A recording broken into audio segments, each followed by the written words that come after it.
Hello everybody, here at Sideline Power today. Welcome for another show of Ball with Bill. It's great to have everyone. It's great to have this fine coach over here today, Scott Almond from Malcolm High School. Welcome. Thank you very much. It's great being here. Great to have you. So I like to always start at the beginning, when you started as coaching, or not coaching, but how you got involved in sports when you're younger and how you grew into the coach that you are today. So how did you get started? You know, when I was growing up, sports all the time, and I did something all year long. Even when I was a little kid, I'd do baseball in the summer, and I'd do basketball and stuff like that. Didn't have the quote select leagues that they have now when I was a kid, but you know, we just always were active. We're always doing something. Spent a lot of time outside playing sports. Just has always been a part of my life. And then going in high school, I don't know, I just always knew that I wanted to be a coach. And then my senior year, I had tore my knee up pretty bad and was out, so I actually started coaching my senior year in high school. I helped with the girls basketball. Did you really? Yep. And where'd you go to high school? Went to Crete High School. So you're a Crete man. Yes. That's a great program for a long, long time. I mean, Yes. they still are today, but I mean, Yeah. they've had a lot of success there. Yeah, they really did. Chuck McGinnis was there and did a great job. Mark Woodward's there before him, and they've all done a great job there, and it's a good tradition down there. It is. So now football's always been your sport. What other sports did you really enjoy in high school? Probably enjoyed baseball the most. That's one that I really loved. I loved playing it and stuff like that. But as far as the coaching was concerned, I got focused on the coaching. I worked with Chuck for a while, and Doug Nielsen was there at the time. I coached them a little bit, and Getting good stories on Doug? none that I'll share here. No, I think he's a great guy. He's a character. You see him, and it doesn't matter where you see him. He's always got a story for you, and he's always talking and stuff like that. He's a great guy. Wherever I run into him, he'll come. I don't even see him. He'll come up, tap me on the back. Say, "What you doing?" Oh, and then starting on the stories, what's going on right then and there. Oh, absolutely, absolutely. He's a fun guy. Yeah, he is. So I did that. I did a lot of coaching down there at Crete. I volunteered for the basketball. Coached them with Bob Fish was down there at the time, and I got a love for coaching, and I just stayed with it, I guess. Where'd you end up going to college? I went to the university right out of high school, and then decided that I wanted to get into education a little more, and I wanted to go back, try to play some baseball, so I went to Doane. So you're a Tiger. Yeah. I coached at Dana. Oh yeah, Yep. sure. Before close. Yep. And I ended up getting my degree at Doane, and It's a good school. yeah, went from there. So. Where'd you go from Doane after you left there? My first teaching coaching job was in Fullerton, Okay. and I was out there for 4 years. Who was the head coach when you were out there? Coach Larson was out there. Okay. And I worked with him. He was the head football coach for a couple years and head basketball. And then about year 2 that I was there, actually it was my 3rd year there, he decided to give up the football, and I took over the football job there. He stuck with basketball, and so I coached 2 years out there, and then from there I went straight to Malcolm. And I've been at Malcolm this is my 21st year at Malcolm. Now, were you ever the head coach at Fullerton when you were 2 there? years. 2 years. So Yeah. what was that? Okay, now you've obviously done the assistant for Yeah. quite a while since Right. high school. Mhm. And you probably Yes. coached some when you were in college too, Right. high school and stuff Yeah. and everything. So when you first became head coach, what did that feel like, and what did you do to adjust and put your seal on things? I learned a lot. You don't realize how much there is behind the scenes. I was trying to figure out. I always felt that you had to be. You wanted to have some kind of identity. And I didn't want to be doing lots of different things. Especially on offense. And so I was focused on. I had another assistant coach that was there, and he was new, coming out of college and stuff. So we really focused on this. Let's figure out what our identity is. And let's get these guys going in the right direction and figure out what we can be and what we can kind of leave on the field. So that was my first step into it, but there's a lot of stuff behind the scenes that you don't realize, and that was the biggest thing, keeping everything organized, the communication, and more so now, especially with social media and working with kids and trying to keep kids in changed line. everything. It did. It's not so much the X's and O's on the field, but there's a lot of stuff out there that you have to deal with kids and stuff. So. It's a work. It's a challenge, but I love it. I wouldn't change. Yeah, I know. I mean, so now, as far as a player, what kind of I don't want to say rules, but what kind of things did you start down just so the kids knew that this is your program, and how were you going to adjust, or were you going to stay the exact same as you followed coach? And how'd you do that? I didn't change a whole lot in my first couple years as far as the program that they had and everything else. And even when I went to Malcolm, when I became head coach there, I think as I got older, I realized the importance of consistency. And my biggest thing, and you can ask my kids, I'm about being dedicated to a program, but accountability and the effort you put into the game. Effort and attitude are the two things that I stress more and more. And kids, being accountable, holding kids accountable, being on time. Those are my biggest pet peeves, and I work a lot with kids, and I think that's going to help them once they get out of football, or they get out of school and stuff like that. It's just being accountable.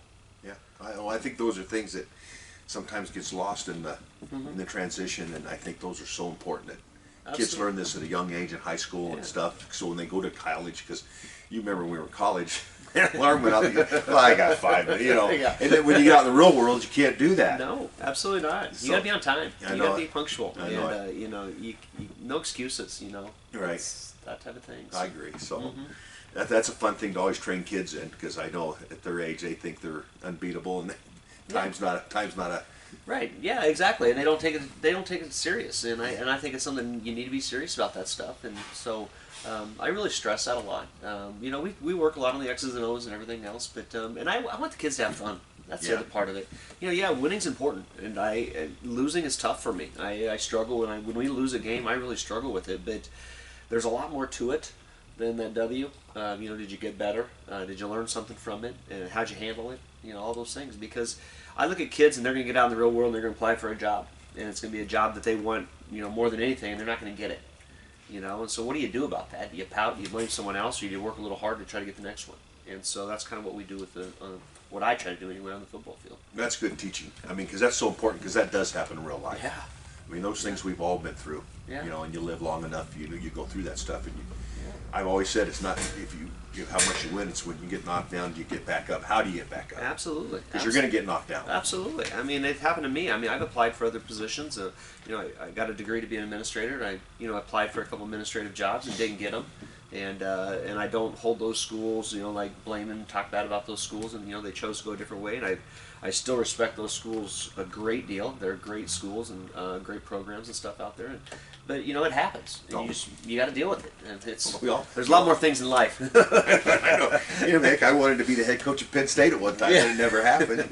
So, exactly. So I know exactly what you're saying, Coach. I think those are things that sports can teach young men and young women that just going to school cannot. Yeah, absolutely. Because we're all going to have to go out and get a job, and we're all going to have to learn to. Whether you have a family or you don't have, but you're all going to have to pay bills and all those things. And I think that's what sports teaches: accountability. That you can't get just going to class. Yeah, and you can talk about it. I can tell stories, and I have other coaches that have told stories and stuff like that. But until you live it, until you go through those emotions that go with not getting what you want, or something not working out the way you thought it was, dealing with those emotions are tough. Yeah, and it's real emotions. Loss teaches that. Right. Yeah, real emotions, not just this is how you're going to feel. This is how it feels.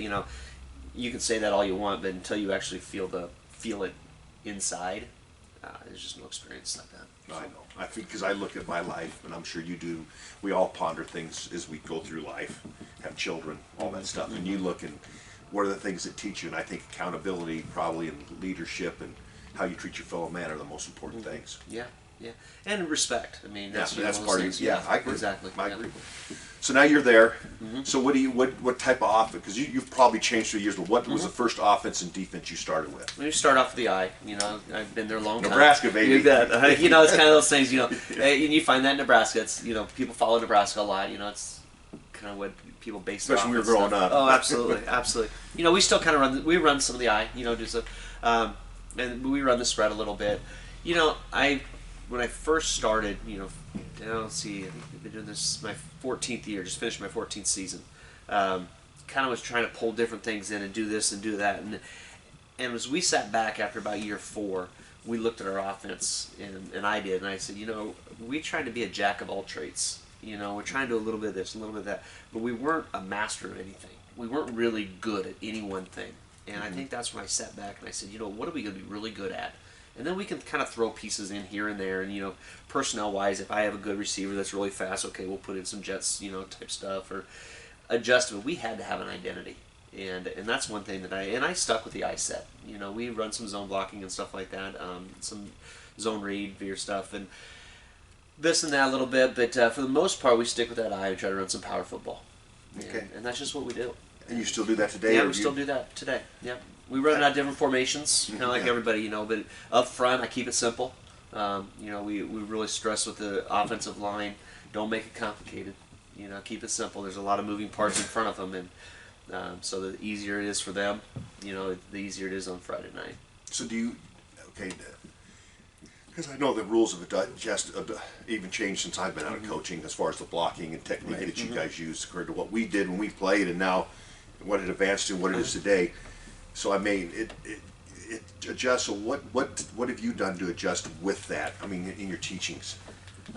You know, Cole Gore's my offensive line coach, and actually about 3 years ago, we had enough coaches that because the front was so important to us, I put my two most experienced coaches on the offensive and defensive line. That's good. That's good. You know, and I just felt not because he wasn't doing a good job, but it just, you know, you're dealing with so many parts and so many moving parts, and being able to see everything that's going on. 2 eyes or, you know, 4 eyes or whatever are better than, you know, just one set. Right. And so I put more people on that. You know, the biggest thing is just teaching kids not to overthink it. You know, gotcha. It's easier than you think. Realize I agree. If you understand what we're trying to do, and not just, okay, who do I block, but okay, what's the system and what's the scheme we're trying to get through. You know, we talk about that in our zone block. You know, we do double teams, and we were working on, you know, okay, if this guy comes here, you're going to get off, and this. And you know, I was just watching, and so we adjusted even this year. You know, about 2 weeks ago, I, you know, saw something at a clinic, and I was just like, you know, this makes sense. You know, we're already making adjustments for next year, but it's just a little thing. Yeah. But it's just Technique-wise. just one little thing here, one little thing there. So we don't change our whole entire system, but we just change one little thing here, one little thing there, and we go with that and see if it works better for our kids. Okay. And hopefully it works better. Yeah. And if it doesn't work better, I think if you're adjusting and you're learning, you're always going to get better. Exactly. I really do. I think Yeah. it's amazing. You know, I think life is like that. But I mean, I think that's what's. I don't think when I hear people say sports isn't important, it drives me nuts because I think I think they don't realize what sports does for these kids for their futures. You know, and I mean. Yeah, that's usually from people that maybe haven't played a whole lot of sports. Right. That's the way I look at it. I think it's important not just to play the game, but just what be you involved. learn. Exactly. You know, get out, get off the couch a little bit. You know, get away, go do something. You know, I just kind of walk away from those conversations usually. Because I mean, I use my life, whether I was coaching or playing sports in my life every day. Somehow, when I do, it makes you think of certain things. Yeah. And it gets you up and it keeps you moving. going. Yeah. I mean, mentally and physically, you know, just the moving around and just doing that stuff makes you think a little bit. And so there's a lot of, and you meet good people. Yeah. I mean, There's opportunities. Yeah. You know, people may not know who you are, but they, you know, you played a sport, you had a good game, whatever, and all of a sudden they start recognizing you. They recognize family, and there's connections, and you know, so there's opportunities that show up. So I agree. We're going to take a break here. We're going to have a commercial on. I'm going to take a break, and I'm going to come back and ask him coach some of his defensive philosophies and what he's done here. So we'll take a break, and we'll be right back. Game film. It's an essential part of evaluating your team's performance and preparing for your next game. And when it comes to game film, perspective is everything. If you've been filming with a shaky iPhone footage, film from the top of a stadium, are you even really watching game film? It's time to take it to the next level with the Legacy End Zone camera. And when I mean the next level, I mean way up there. The Legacy End Zone camera is a professional solution to high quality game footage to give your team competitive advantage. Let's take a look at some of the features. We film everything with a Sony HD camera powered with an external power pack battery, sits on a motorized hand tilt unit, extends up to 27 foot with lightweight but sturdy carbon fiber tubing, with easy-to-use, quick-release latches. You can view all your footage on the 7-inch LCD monitor with a 6-hour battery. Control everything with wired or wireless controls. And it comes with this waterproof travel case. So if you want to rise above the competition, give Sideline Power a call or find the Legacy End Zone camera on our website. And remember, stay powered up. Hello, everybody. Welcome back to Ball with Bill. Coach, I wanted to ask you, are you always been on the offensive side of the ball, or have you done both sides? I'm mostly on the offensive side, yeah. So what did you do defensively? Because I know if you're going to be involved in one side, you got to have somebody really trustworthy on that other side. So what did you do to get that going? I got lucky. It's better than being good. Yeah, exactly. You know, when I took over the job 2007, Matt Sofel was hired on He was hired on as a PE teacher, wrestling coach, and he was going to be my football assistant. And he actually comes from Aquinas, so great tradition there. Very good. Played football up in Midland.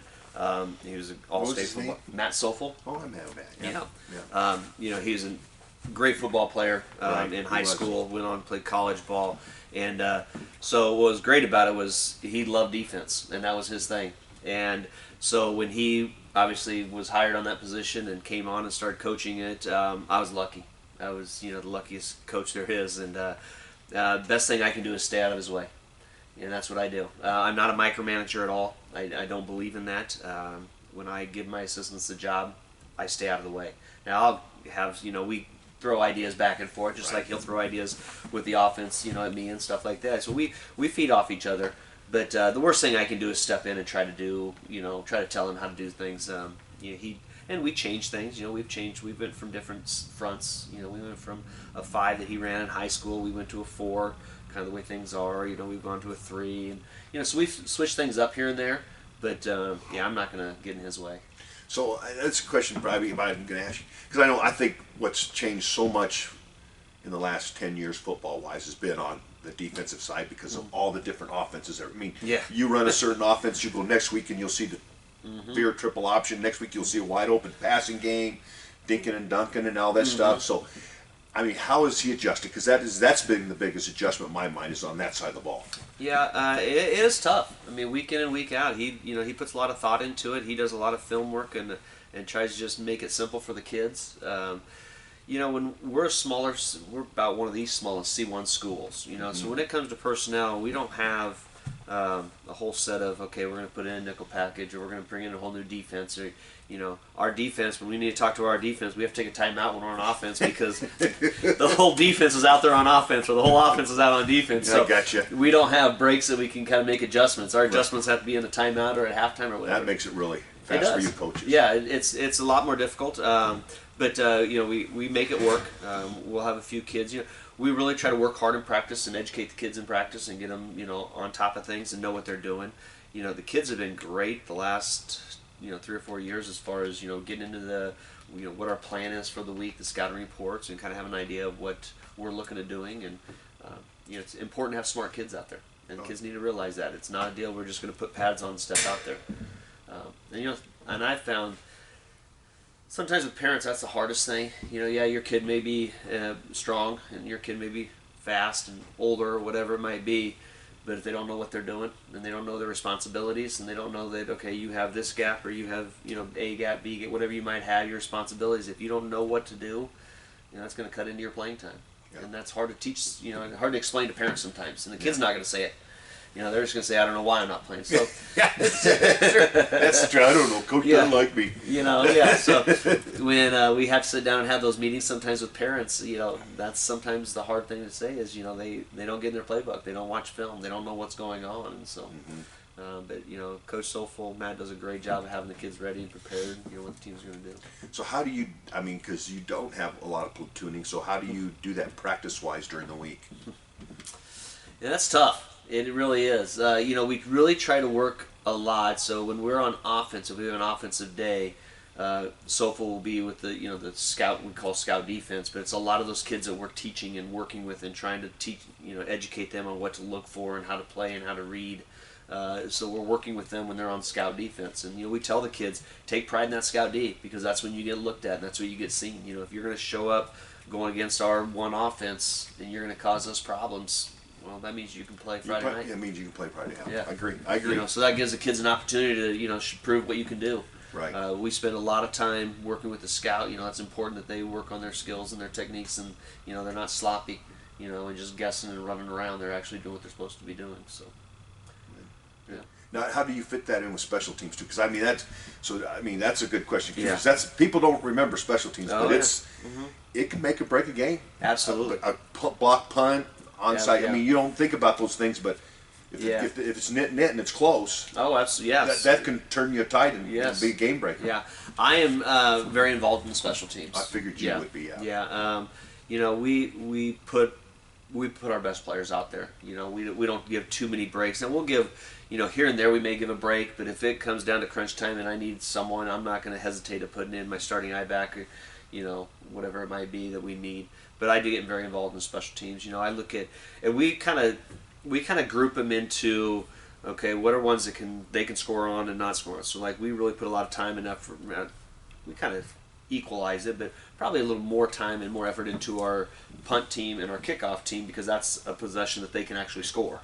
Where punt return, especially you're in the wind, catch the ball. That's the biggest thing. Most importantly, don't let it roll around. Right. Right there, You catch a ball, you're going to save you probably at least 1 first down, if not 2 first downs. Correct. If you get 8 yards out of it, yeah, you gained 1 first down. But boy, you got to catch the ball.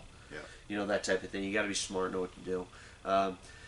Kick returns, kind of the same thing. If you can get, difference between 10-yard return and a 20-yard return, yeah, there's a significant amount, but you don't want to give up that big kick return or that big punt return. Those are the big ones that or Right. block punts, those types of things.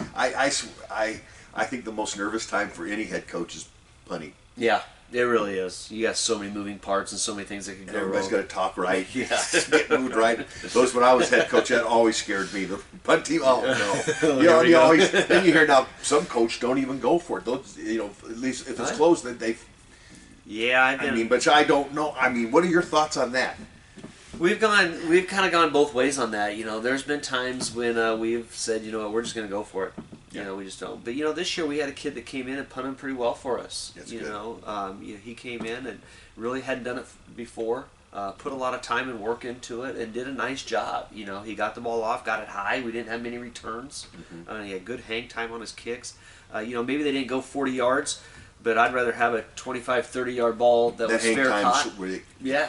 Or that get your guys down that way too. The other team's got away, get away type of thing. So, we got our 3 first downs. Kind of maybe didn't switch the field completely, but at least got us out of some trouble and stuff like that. Right. So, he did a nice job. That's good because what have you ever done the stats on that going for it and No. I know there's a coach. Was it in Arkansas? Yeah, he's never punted. Never punted. Yeah.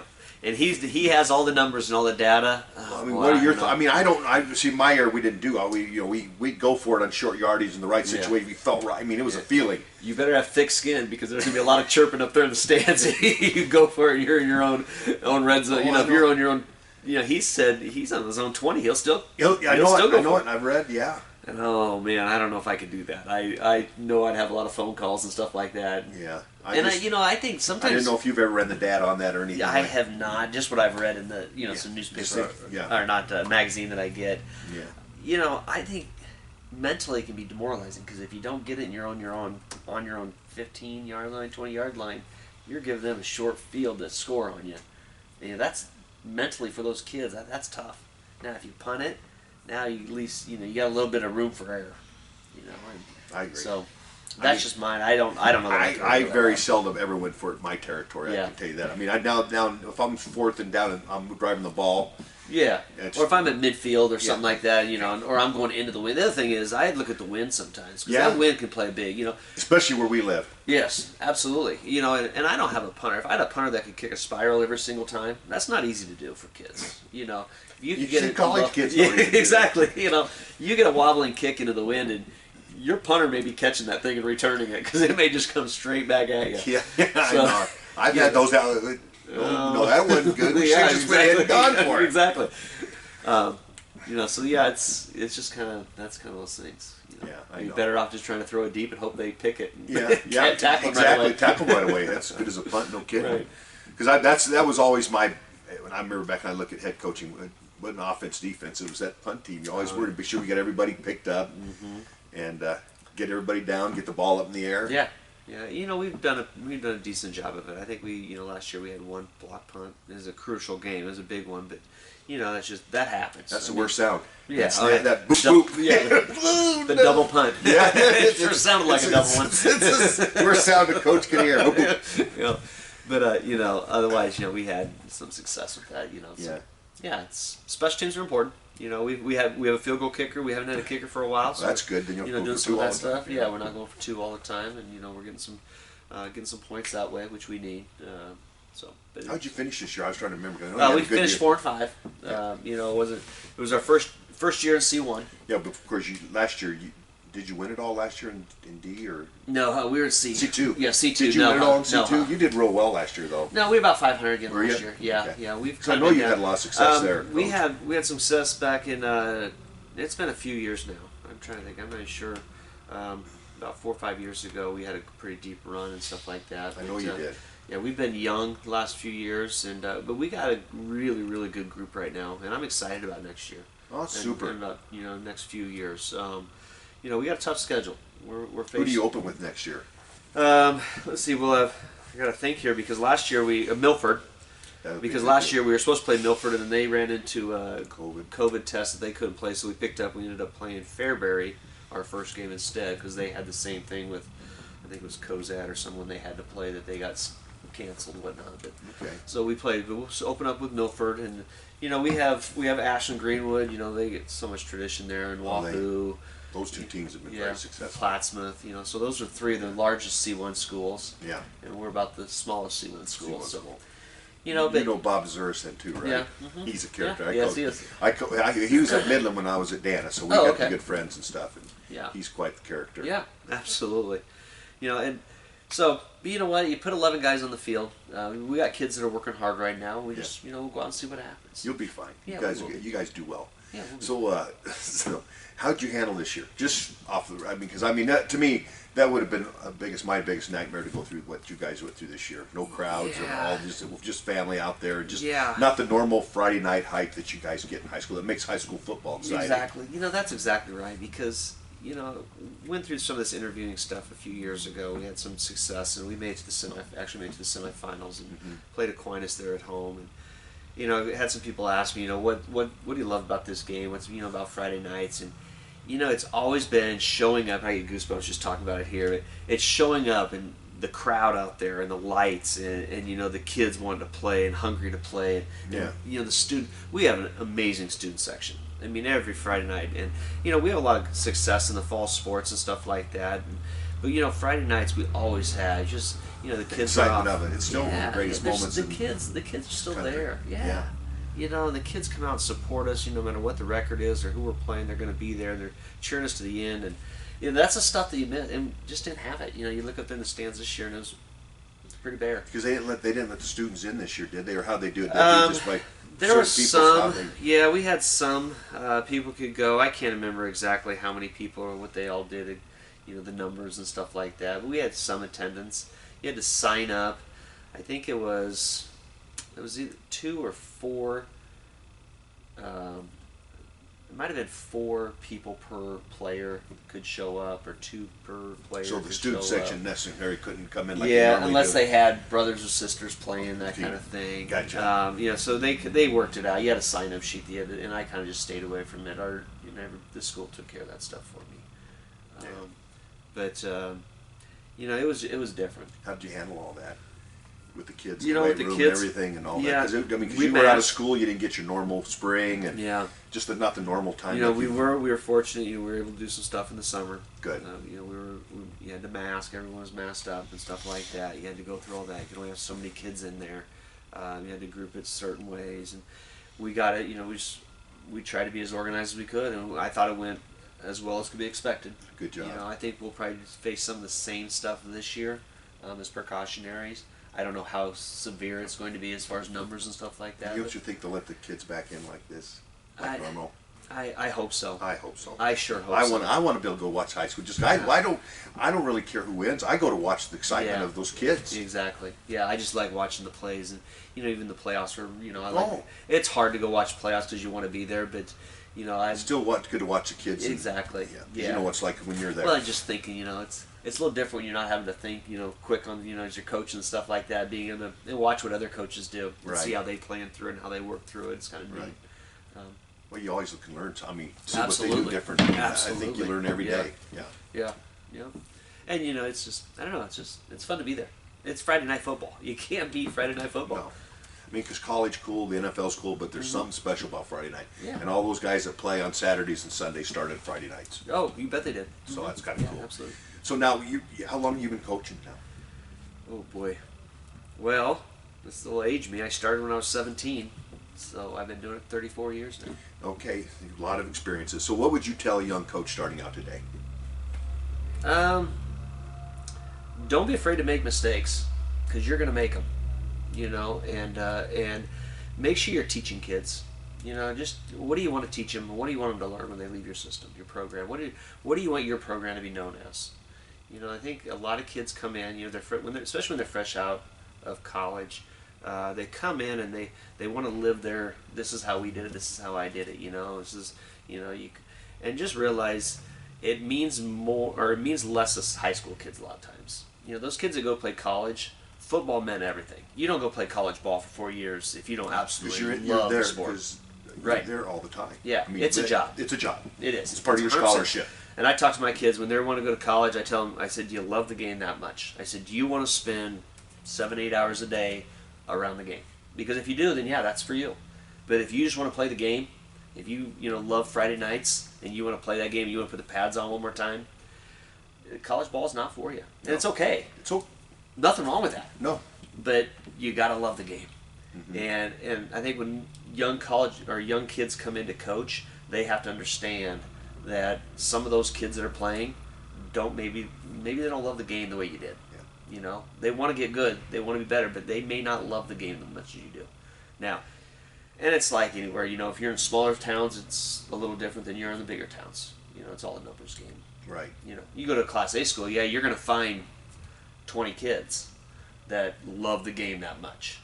But they'll because I've been coaching college and they'll crap out, Yeah, absolutely. I mean, you'll lose them, and those kids from those schools do. Yeah. Just because of it's fun, but it's not the same kind of fun like high school is. Yeah.